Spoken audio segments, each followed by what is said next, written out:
ಎಷ್ಟೋ ಸಲ ನಾವು ದುಡ್ಡು ಹೊಡ್ಕೊಳಲ್ಲ, ದುಡ್ಡೇ ನಮ್ಮನ್ನ ಹುಡ್ಕೊಂಡು ಬ್ಯಾಡ ಅಂದ್ರೆ ಚೆನ್ನಾಗಿರಲ್ಲ. ಸರ್ ದುಡ್ಡು ಬರುತ್ತೆ ಸರ್, ಆದ್ರೆ ನೀವೆಲ್ಲ ಇಟ್ಕೊತೀರಾ? ಕಸ್ತೂರಿ ವಂಶದವರು ಊರು ತುಂಬ ಹಂಚ್ಕೊಡ್ತೀರಾ? ಯಾರಿಗೂ ಗೊತ್ತಾಗ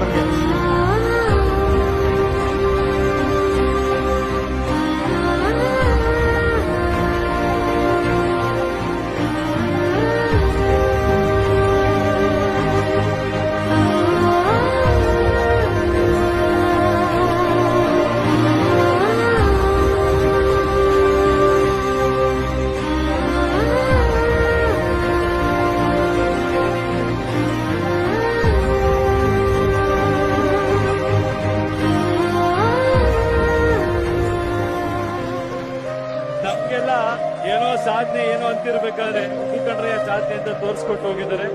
person who is above stardom, he is above number one position, he is number one ಅಲ್ಲ, ಅದಕ್ಕೆ ಮೇಲೆ ಅವರು ಈ ಕೈಯಲ್ಲಿ ಕೊಟ್ಟಿದ್ದನ್ನ ಇನ್ನೊಂದ್ ಕೈಗೆ ಗೊತ್ತಾಗ್ಬಾರ್ದು ಅಂತ ಆ ರೀತಿ ನಡ್ಕೊಂಡ್ ಬಂದಂತ ದೇವತಾ ಮನುಷ್ಯ ಅಂತಾನೆ ಕರೀಲಿಕ್ಕೆ ಇಷ್ಟಪಡ್ತೀನಿ. ಯಾರ್ ಬೇಕಾದ್ರೆ ಹೀರೋ ಆಗ್ಬೋದು, ಆದ್ರೆ ಒಬ್ಬ ಮನುಷ್ಯ ಆಗೋದು ತುಂಬಾ ಮುಖ್ಯ. ಅದು ನಾವು ಪುನೀತಲ್ಲಿ ನೋಡಬಹುದು. ನಾವು ನಿಮ್ಮ ಪ್ರೀತಿ ವಿಶ್ವಾಸ ಇವತ್ತು ನೀವು ಏನ್ ತೋರಿಸಿದ್ರ ಜೀವನದಲ್ಲಿ ನಾನು ಯಾವತ್ತೂ ಮರೆಯಲ್ಲ. ನಾನು ಯಾವಾಗ್ಲೂ ಚಿರುಣಿಯಾಗಿರ್ತೀನಿ. ಅಂಡ್ ಒಂದಂತೂ ಅಫ್ಕೋರ್ಸ್ ನಿಮ್ಗೆ ಎಲ್ಲರಿಗೂ ಗೊತ್ತಿದೆ, ನಾನು ನನ್ನ ಮನಸ್ಪೂರ್ವಕವಾಗಿ ಯಾವಾಗಲೂ ಒಬ್ಬರಿಗೆ ಒಳ್ಳೇದನ್ನೇ ಬಯಸ್ತೀನಿ.